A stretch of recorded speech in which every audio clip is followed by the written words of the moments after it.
Assalamualaikum warahmatullahi wabarakatuh. Selamat pagi, siang, sore, dan malam pada Bapak dosen dan juga teman-teman semua.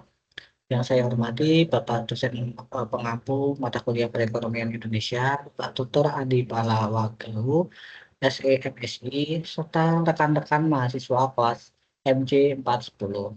Perkenalkan, nama saya Muhammad Fajar Darussalam dengan NIM 250201021883.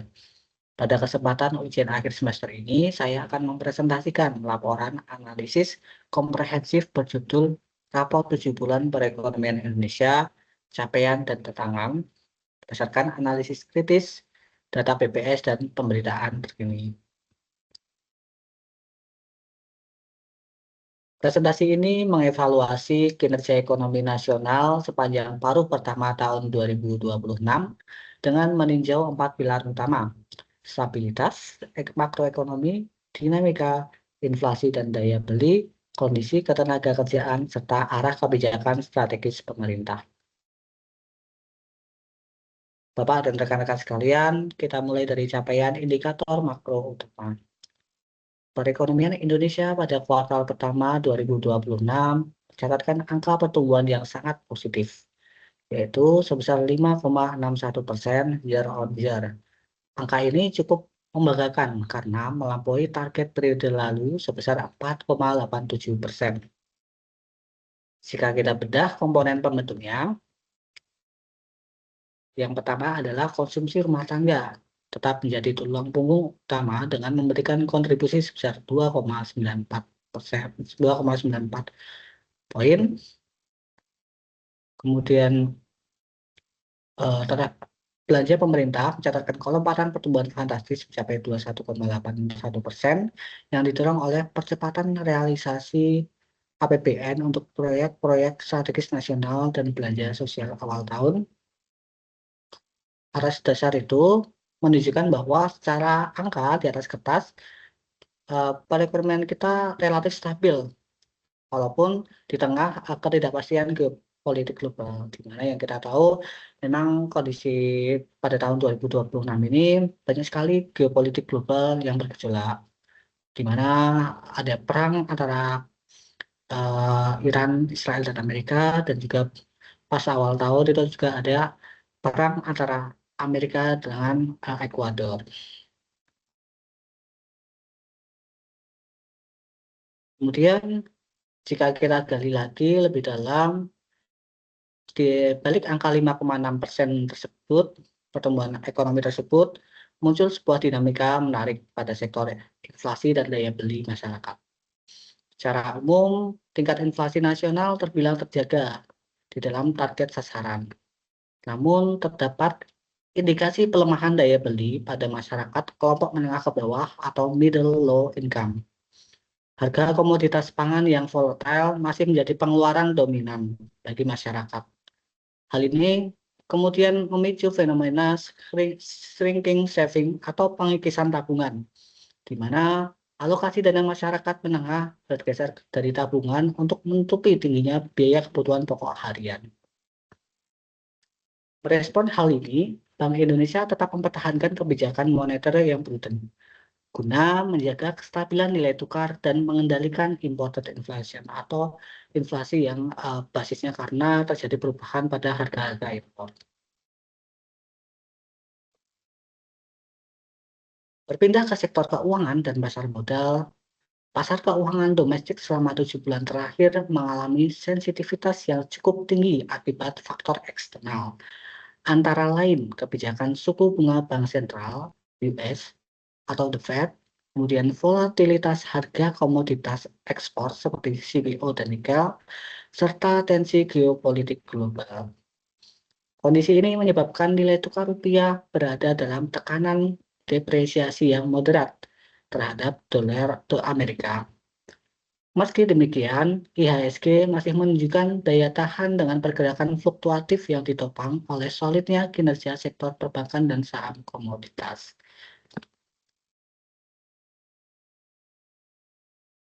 Bapak dan teman-teman semua, tantangan paling nyata dari perekonomian kita saat ini ada pada sektor ketenaga kerjaan. Sektor industri manufaktur padat karya, khususnya tekstil dan alas kaki, masih menghadapi gelombang efisiensi dan PHK. Hal ini disebabkan oleh tingginya biaya operasional yang tidak sebanding dengan permintaan pasar ekspor. Tingginya biaya operasional tersebut karena terdapat dari gejolak politik dunia tadi. Dampaknya apa? Terjadi pergeseran struktur di mana populasi tenaga kerja informal semakin mendominasi karena adanya PHK dari sektor formal tersebut. Sektor informal ini nyatanya rentan karena minim jaminan sosial dan pendapatan yang tidak pasti. Oleh karena itu, penyelarasan kompetensi melalui pendidikan vokasi dan perbaikan ekosistem investasi padat karya menjadi agenda yang sangat mendesak.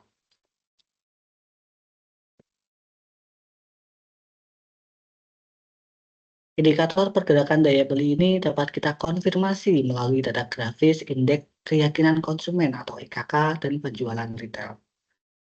Pada grafis dapat kita lihat, meskipun IKK masih berada di zona optimis, dalam hal ini masih di atas indeks 100 poin, nilainya mengalami tren penurunan dari 127 poin pada Januari menjadi 117,8 poin pada Juni 2026. Lebih lanjut, jika kita menengok pada sektor retail, penjualan retail yang pada Januari tumbuh positif sebesar 5,7% year on year, berbalik terkontraksi menjadi negatif 3,9% pada Mei 2026. Artinya apa? Penurunan ini menjadi sinyal bahwa konsumsi retail sedang mengalami perlambatan di pertengahan tahun. Perlambatan retail tadi tentunya mempertegas fenomena makan tabungan atau shrinking saving yang dialami kelas menengah bawah. Banyak rumah tangga kini terpaksa mencairkan dana darurat atau memanfaatkan instrumen pembiayaan jangka pendek seperti pinjaman online atau pay later untuk memenuhi kebutuhan konsumsi bulanannya. Selain itu, pola belanja konsumen kini bergeser drastis. Masyarakat mulai menunda pembelian barang sekunder ataupun tersier dan lebih memprioritaskan barang kebutuhan pokok esensial. Akibatnya, pelaku usaha retail pun terpaksa memberikan diskon yang agresif demi menjaga arus kas.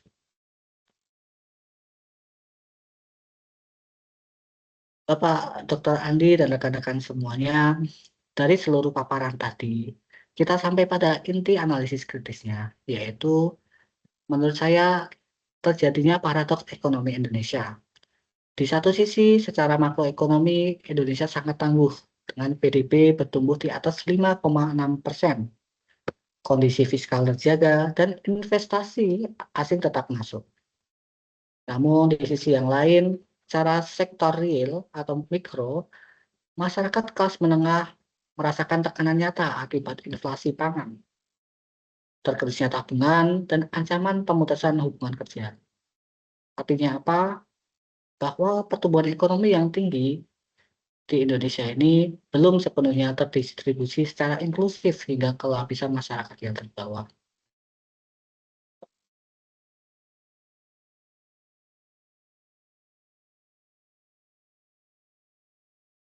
Untuk itu, ada beberapa hal yang dapat uh, pemerintah dan juga para pemangku kebijakan